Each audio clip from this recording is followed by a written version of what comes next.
있는 유산화의 박자영입니다.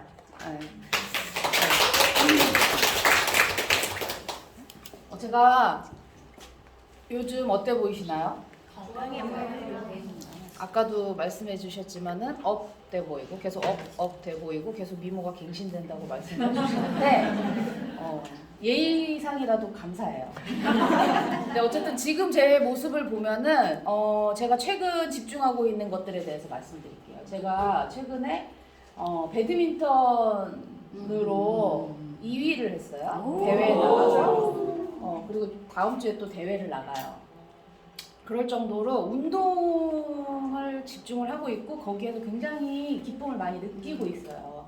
그런데 몇 년 전만 해도 사실 운동이라는 거를 생각을 못할 정도로 몸이 굉장히 안 좋았습니다. 2015년 10월 정도였던 것 같아요. 2015년 10월 정도에 여느 때와 다름없이 우리 세 식구는 같이 한 침대를 써요. 저는 남편이랑 아들 하나가 있는데 늘 한 침대를 쓰거든요. 그런데 자고 있는데 갑자기 새벽에 몸이 이상한 거예요. 그래서 후다닥 혼자 막 뛰어서 화장실에 갔는데 너무 메스꺼운 거예요. 속이 메스껍고 그래서 막 변기통에다가 한참 토했어요. 그래서 몸이 너무 이상하고 일어나지를 못하겠는 거예요. 어지러워서. 근데 이제 우리 남편이 이제 옆에 자고 있다가 깜짝 놀랬겠죠. 깜짝 놀라서 무슨 구급차를 불러야 되는 거 아니냐. 우리 남편이 굉장히 호들갑이 많고 침착해라. 별거 아닌 것 같으니까 일단 구급차는 비싸니 부르지 마라. 내가 내일 병원에 한번 가보겠다. 그러고 나서 했는데도 이게 진정이 안 되는 거예요. 왜냐면 한 번도 새벽에 자다가 갑자기 토한다? 이런 건 상상해 볼 수가 없는 일이었었던 거죠. 왜냐면 저는 멀미가 심해요. 그래서 토하는 거에 익숙한 사람입니다. 그런데도 불구하고 새벽에 갑자기 내가 자다가 꿈에서 토하는 것도 아니고 일어나서 그렇게 한다는 게 좀 충격이긴 했지만 그 다음날 병원에 가서 이게 정확히 어떤 질병인지 왜 그런지 알아보고 싶은 마음에 남편을 진정시키고 남편을 재우고 저도 그 다음날 병원에 이제 가서 여러 가지 검사들을 해요. 왜냐면 이제 어지럽고 일어나지 못하겠고 약간 귀에서 그날 증상이 심했지만 제가 남편한테 나중에 물어보니까 전조 증상들이 있었다고 하더라고요. 제가 심하게 귀가 예민해요. 그러니까 제가 직업적으로 예전에 했던 직업 특성상 소리에 민감한 부분도 있었지만은 왼쪽 귀가 특별히 유난히 예민해요. 근데 그게 저는 직업병이라고 생각했어요. 제가 예전에 그 영화 레코딩 엔지니어를 오랫동안 했었기 때문에 귀에 특별히 민감한 거라고 생각을 했는데 그게 아니었어요. 그게 아니었고 제가 박수 소리에 유난히 민감하거든요. 근데 오른쪽 귀는 괜찮아요.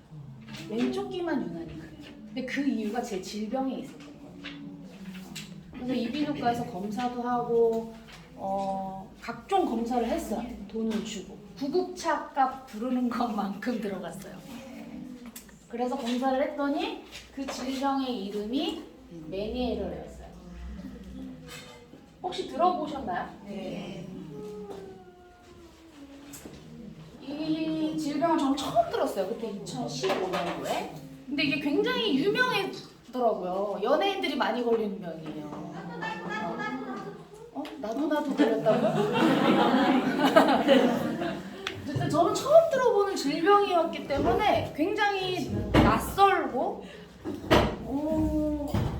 그리고 약간 못 들어본 질병이었기 때문에 이게 굉장히 막 청천벽력 같은 일이었고 그래서 이비인후과에서 굉장히 많은 약을 처방을 받아서 오랫동안 먹었어요. 근데 이게 먹으면 바로 좋아지진 않아요, 사실. 모든 약이 그렇습니다. 고혈압 걸려서 고혈압 약 먹는다고 해서 혈압이 바로 낮아지지 않는 것처럼 메니에르 약을 처방받아서 먹는다고 해서 바로 좋아지진 않아요. 한 일주일 정도가 걸렸던 것 같아요. 일주일 정도가 지나서 제가 그때 아들이 되게 어렸어요. 2015년이니까 지금으로 또 7년 전이니까 우리 아들 5살 됐을 때였었거든요. 그러니까 애를 케어를 할 수가 없어요. 제가 일어날 수가 없기 때문에 어지럽고 이 증상이 뭐냐면 어지러워요. 그러니까 멀미하는 것처럼 어지러워요. 그리고 소리가 납니다. 귀에서. 이명이라고 많이 들어보셨죠? 네. 이명이 있고요. 그리고 아까 제가 유난히 귀 소리에 민감하다고 그랬잖아. 이게 저음역대가 먼저 훼손이 됩니다. 청각을 잃어요.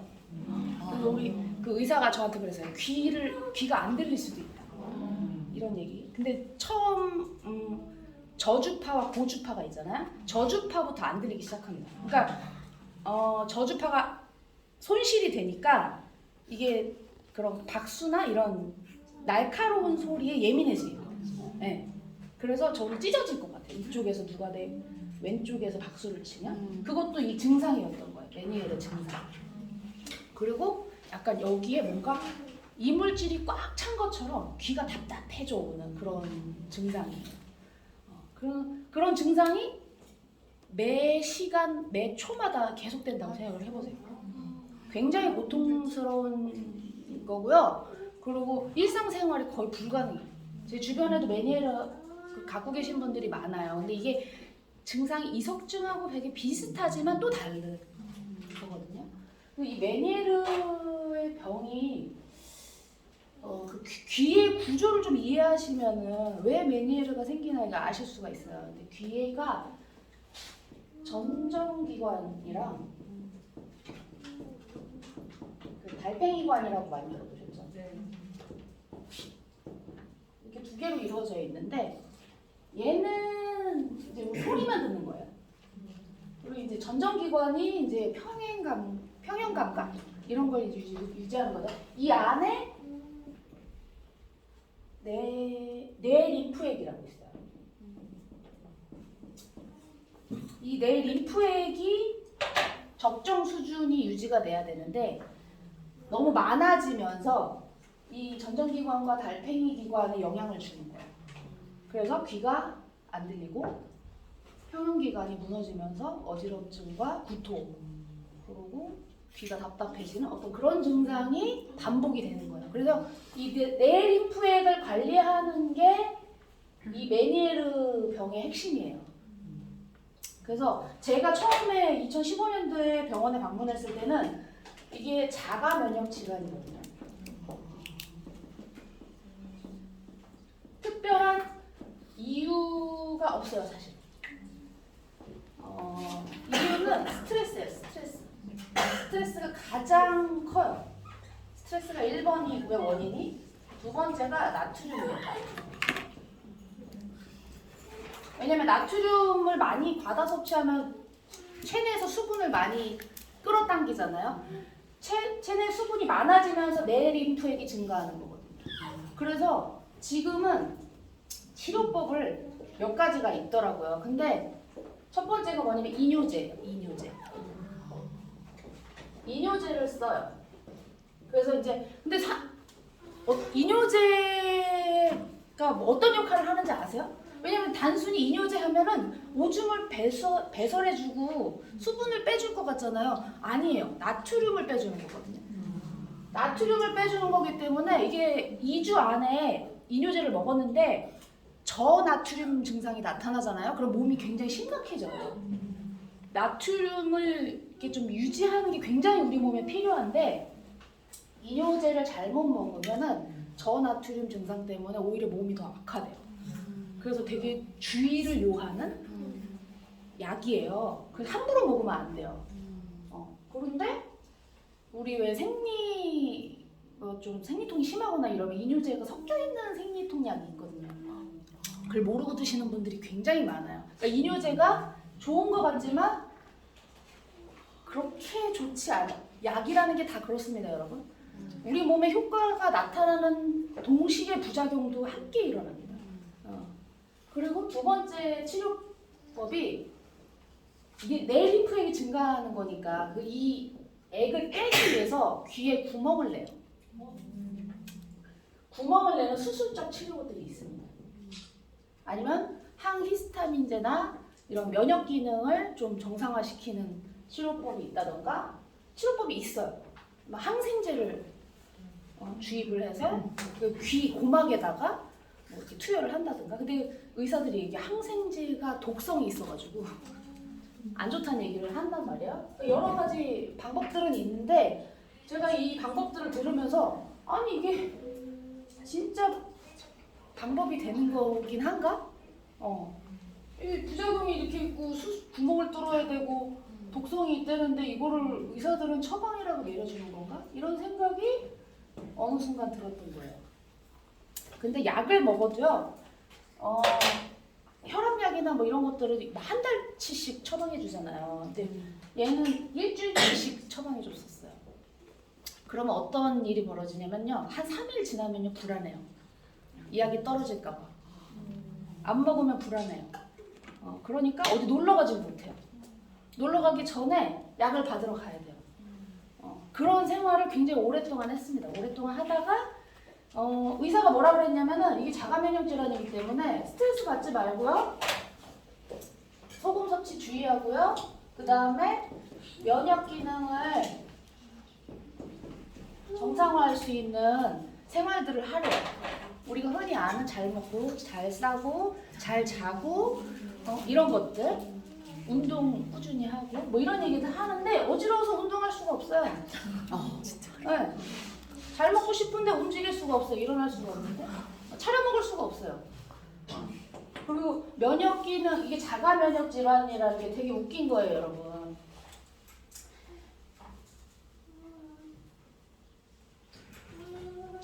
한마디로 얘기를 하면요, 우리 몸 아까 세포로 이루어져 있다고 그랬잖아요. 내 세포가 있어요. 1번과 2번. 그럼 내 면역 체계가 있을 거 아니에요. 그러면요, 정상적인 면역 체계에서는 내 세포를 공격하지 않아요. 왜냐면 그 외부에서 들어오는 이물질에게만 반응하거든요. 근데 자가 면역 질환 환자들은요, 내 세포를 이물질로 착각해요. 그래서 얘를 공격하는 거예요. 그러면 세포는 우리 몸은 세포로 이루어져 있죠. 그래서 얘 세포들을 공격을 하다 보면 우리 장기들이 손상이 되는 거예요. 그래서 그 장기들이 귀로 가기도, 귀에 영향을 주기도 하는 거고요. 그래서 자가면역 질환 그 병명 중에 뭐 류마티스 관절염, 또 루푸스라고 들어보셨을 거예요. 루푸스, 그다음에 쇼그렌 증후군, 혈관염, 피부염, 뭐 백반증, 메니에르 뭐 이런 등등등 많은 증상들이 있는데, 피부도 우리 몸의 큰 장기잖아요. 그래서 세포를 공격할 때 피부에 집중적으로 공격이 당하면 백반증이나 이런 피부염으로 오는 것이고, 저처럼 귀로 나트륨이나 이런 어떤 그런 면역 기능이 떨어지면서 오면은 이제 메니에르가 되는 거예요. 근데 저는 일주일에 한 번씩 그 약을 처방받아서 먹었었다고 했잖아요. 근데 그 생활을 반복하는 게 너무너무 힘들더라고요. 왜냐면 저는 아들이 어렸기 때문에 나들이도 가고 싶고요. 1박 2일로 놀러도 가고 싶고요. 제주도도 가고 싶고요. 동남아 여행도 가고 싶어요. 근데 이놈의 약 때문에 못 가겠는 거예요. 그리고 제가 멀미가 심하다 그랬잖아요. 그러니까 멀미 증상하고 비슷하니까 멀미가 일어나는 일은 하고 싶지가 않은 거예요. 약간 그 증상이랑 비슷하니까 약간 그때의 기분이 다시 그걸 뭐라 그러죠? 자꾸 그런 떠오르는 트라우마 같은 거예요. 감사해요. 그런 것들을 겪기가 싫었던 거예요. 그래서 제가 면역력과 스트레스, 그래서 저는 스트레스 받는 일을 되도록이면 안 가지려고 해요. 굉장히 제가 예민한 성격이고, 그래서 스트레스를 어느 정도 내가 좀 조절을 해봐야겠다. 나트륨도 어떻게 하겠다. 근데 면역 기능을 유지를 하는 게 어떻게 해야 되는 건지 잘 모르던 와중에 제가 아는 지인이 유산화를 하고 있었어요. 여기 이제 계시지만 그때는 카스였죠. 카스에다가 이런 영양제에 관련된 정보라든가 또 뭐 건강에 관련된 정보라든가 또 유산화 영양제에 대한 정보라든가 이런 것들을 계속 올리는 거예요. 그래서 저는 의심이 많은 사람이기 때문에 그런 것들을 그냥 지켜보기만 했던 거예요. 그런데 제가 약으로부터 벗어나기 위해서 어떤 방법을 써야 될까라는 고민들을 많이 하다가 그러면 영양제를 그럼 한번 먹어볼까? 그때도 이런저런 영양제들을 내가 먹고 있었어요. 뭐 내가 내 주변에 아메이 하는 언니도 있고 허보라는 우리 아들의 친구 엄마도 있었고 여러 사람들이 많기 때문에 그들을 통해서 한두 개씩은 먹고 있었어요. 그리고 또 1+1 하는 오메가3는 왜 이렇게 많아요? 그래서 그런 것들도 구매해서 먹었는데 사실 그닥 그게 좋아서 먹었다라기보다는 그냥 좋다니까 먹었던 거예요. 좋다니까 먹었던 거고 좋은지도 모르고 좋겠지 하고 그냥 심리적인 위로를 받기 위해서 그냥 먹었던 거예요. 근데 제대로 좋아지고 싶었던 마음이 있었던 거죠. 이 생활을 일주일에 한 번씩 약에 의존하는 나의 삶을 그리고 이 증상이 언제 다시 올지 몰라요. 제가 메니에르가 2015년 10월 달쯤에 왔다 그랬잖아요. 제가 우리 아들이랑 2015년 10월 17일에 찍은 사진이 있어요. 그게 뭐냐면 일주일 동안 그 이비인후과 약을 먹고 조금 괜찮아져서 우리 아들을 왜냐 일주일 동안 외출을 못한 거예요. 제가 계속 못 나가니까 아들을 데리고 저희 동네 근처에 마장호수라는 데가 있어요. 그래서 거기를 이제 드라이브로 간 거예요. 드라이브를 가서 우리 아들이랑 찍은 사진이 있어요. 근데 돌아오는 길에 가는 거 너무 좋았어요. 우리 아들이 너무 좋아하는 거예요. 근데 돌아오는 길에 갑자기 운전하다가 이게 핑 돈 거예요. 그래서 이러다가 나는 괜찮지만 우리 아들이 그렇게 될 수도 있다라는 생각 때문에 제가 갓길에 세워놓고 휴지는 필요 없어요.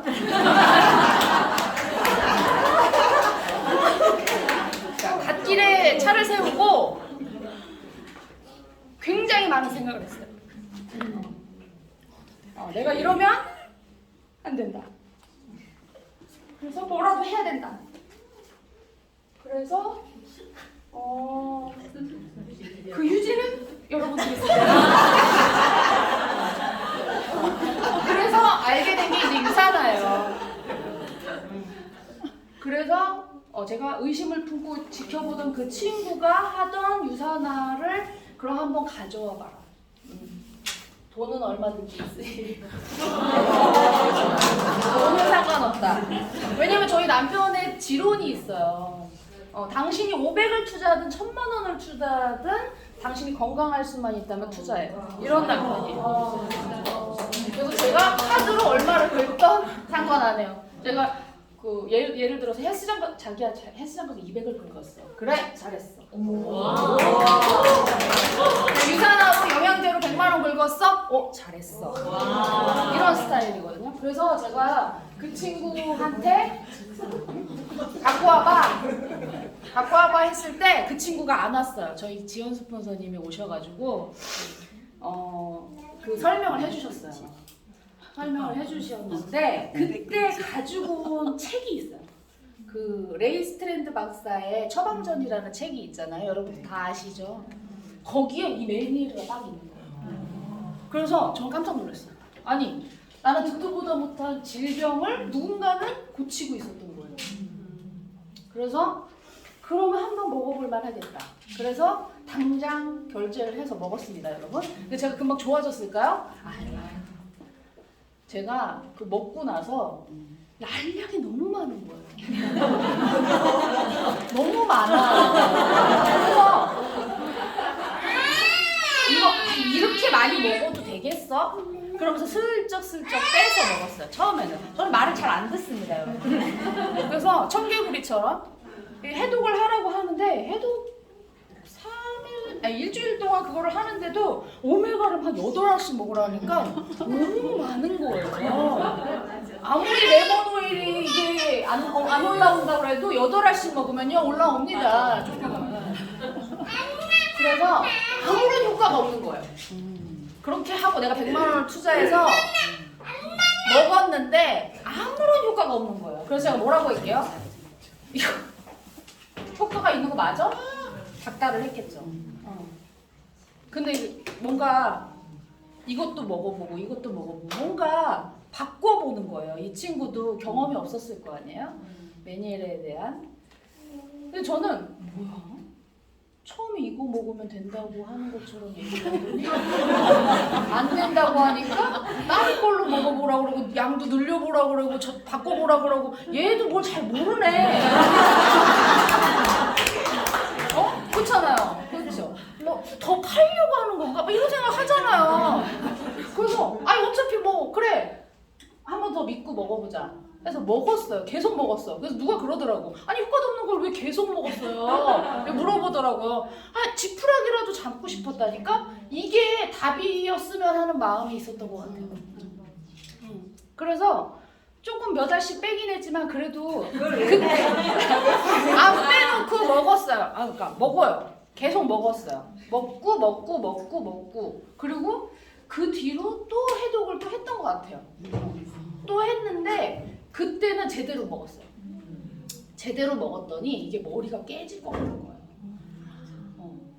이 메니에르 증상하고 비슷한 거예요. 그래서 겁이 나는 거예요. 호전 반응이 물론 있다고 했지만 이게 호전인지 메니에르인지 모를 정도로. 그래서 근데 몸이 제가 잠이 별로 없는 사람이에요. 4시간 자면 많이 잤다. 푹 잤다. 이런 사람인데 24시간을 자는 거예요, 제가. 이 해독을 통해서. 자도 졸린 거예요. 그 우리 남편이 아니 잤는데 또 자? 졸린데 어떡해? 그래 그럼 자. 이렇게 해서 몸이 되게 가벼워지는 어떤 그런 체중 변화는 없습니다, 여러분. 심리적인 거예요. 가벼워지는 어떤 그런 좋아지는 증상들을 느낀 거예요. 근데 그렇다고 해서 제가 메니에르 약을 안 먹었냐? 그건 아니에요. 함부로 끊으면 안 되잖아요. 그래서 일단 병행을 했습니다. 병행을 하다가 언제인지는 잘 모르겠어요. 언제인지는 잘 모르겠는데 어느 순간 제가 약을 먹기가 싫어지는 거예요.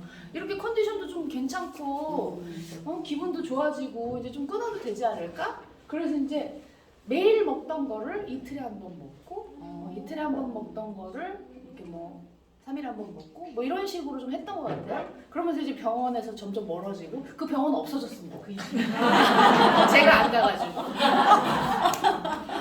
그래서 지금은 약을 먹잖아.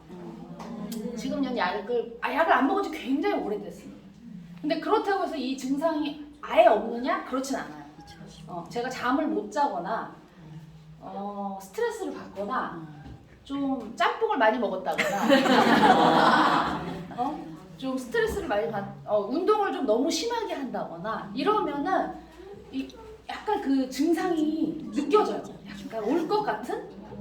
완벽히 오진 않지만 귀가 좀 예민해지는데 그러면은 챙겨 일단 얘를 먹고 그리고 제가 짬뽕을 좀 많이 먹은 것 같다? 그럼 그 다음 날은 유미를 한 끼를 먹는다던가.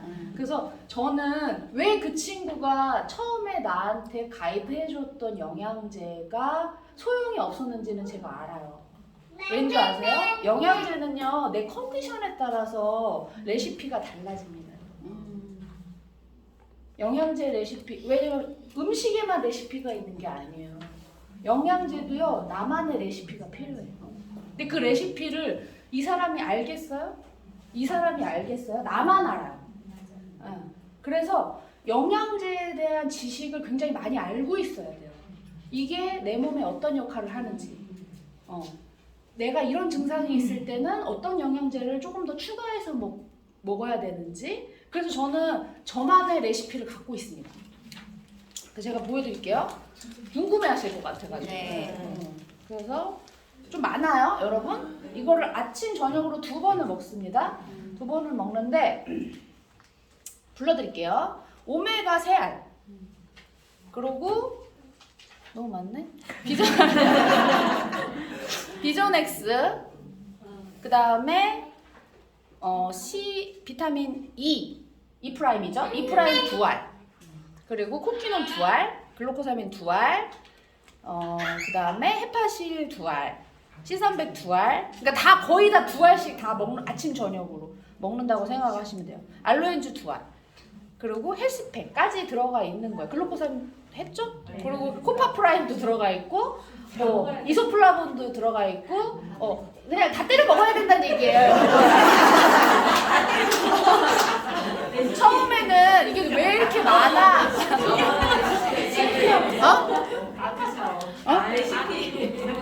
레시피. 나만의 레시피인데. 별로 다 때려 먹어.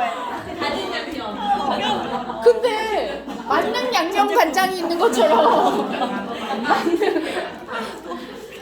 처음에는 이렇게 많이 먹지 않았어요. 네. 그리고 먹으니까 좋으니까 욕심이 생기는 거예요.